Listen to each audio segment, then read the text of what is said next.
আসসালামু আলাইকুম বন্ধুরা, আশা করি ভালো আছেন। বন্ধুরা, আজকে আমি আপনাদের সম্মুখে দুটি বিষয় নিয়ে বিস্তারিত আলোচনা করব। প্রথমত, ইরান ও আমেরিকার বন্ধুত্ব ভেঙে যাওয়ার পেছনে মূল কারণ কি। দ্বিতীয়ত, সামরিক দিক থেকে ইরান আরও বেশি শক্তিশালী হলে আমেরিকার ক্ষতি কি এবং কেন আমেরিকা অদূর ভবিষ্যতে নিজেদের জন্য ইরানকে বড় হুমকি মনে করছে। ইরান ও আমেরিকার বন্ধুত্ব ভেঙে যাওয়ার পেছনের মূল কারণ ছিল 1953 সালের মার্কিন ব্রিটিশ অভ্যুত্থান, যা প্রধানমন্ত্রী মোহাম্মদ মোসাদ্দেককে ক্ষমতাচ্যুত করে, এবং 1979 সালের ইসলামিক বিপ্লব ও জিম্মি সংকট, যা দুই দেশের মধ্যে আনুষ্ঠানিক কূটনৈতিক সম্পর্ক ছিন্ন করে। এই ঘটনাগুলো থেকে দুই দেশের মধ্যে দীর্ঘস্থায়ী শত্রুতা তৈরি হয়, যা আজও বিদ্যমান।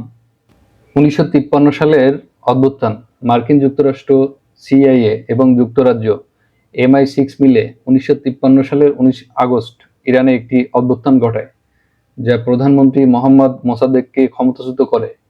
এই ঘটনাটি ছিল ইরানের অভ্যন্তরে মার্কিন হস্তক্ষেপের প্রথম গুরুত্বপূর্ণ প্রমাণ, এবং এটি দুই দেশের মধ্যে সম্পর্কের অবনতি ঘটানোর একটি প্রধান কারণ ছিল। বন্ধুরা, 1979 সালের ইরানের ইসলামিক বিপ্লবের পর মার্কিন সমর্থিত শাহ মোহাম্মদ রেজা পাহলভির পতন ঘটে।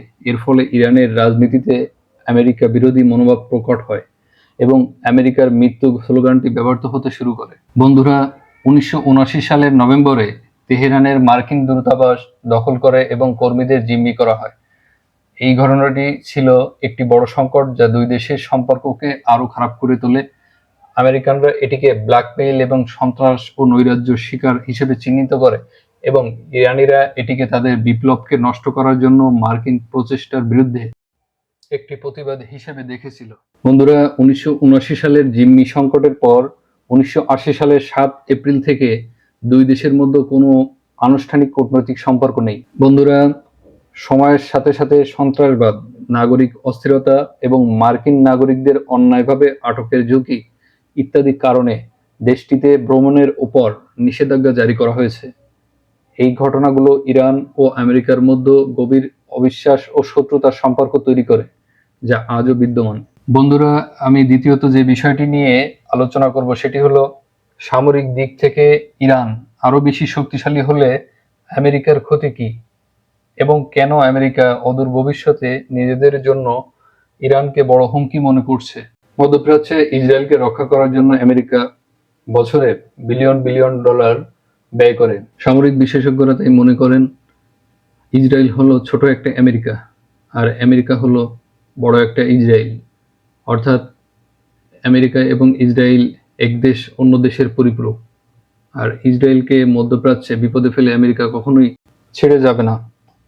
ইসরায়েল রাষ্ট্রটি মধ্যপ্রাচ্যে না থাকলে আমেরিকার মোড়লগিরি এশিয়া থেকে চিরতরের জন্য শেষ হয়ে যাবে। আমেরিকা ইরানকে ভয় পায় বা সাবধানতা অবলম্বন করে, এর পিছনে রয়েছে ভূ রাজনৈতিক, সামরিক ও অর্থনৈতিক অনেক জটিল কারণ। আবার ইসরায়েলের ইরানে হামলার কারণও একক কোনো নির্দেশ বা ঘটনা নয়, বরং এটি দীর্ঘদিনের কৌশলগত সম্পর্ক ও নিরাপত্তা উদ্যোগের ফলাফল। পারমাণবিক কর্মসূচি, ইরান বহু বছর ধরে প্রযুক্তির উন্নয়ন করে আসছে, যার মাধ্যমে তারা পারমাণবিক অস্ত্র বানাতে পারে বলে আশঙ্কা করা হয়।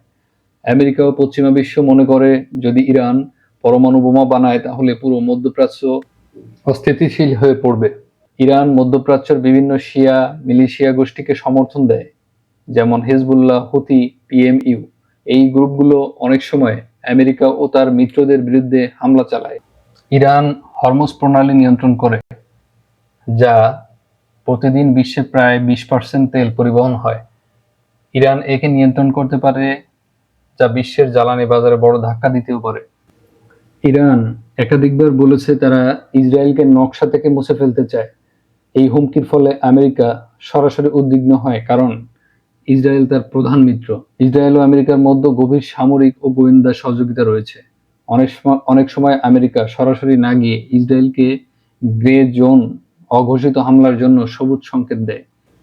ইসরায়েল মনে করে ইরানের পারমাণবিক কর্মসূচি শেষ পর্যন্ত তাদের অস্তিত্বকে হুমকিতে ফেলবে, তাই তারা বিভিন্ন সময় গোপনে ইরানের পরমাণু বিজ্ঞানী হত্যা করে কিংবা পরমাণু স্থাপনায় সাইবার হামলা চালায়।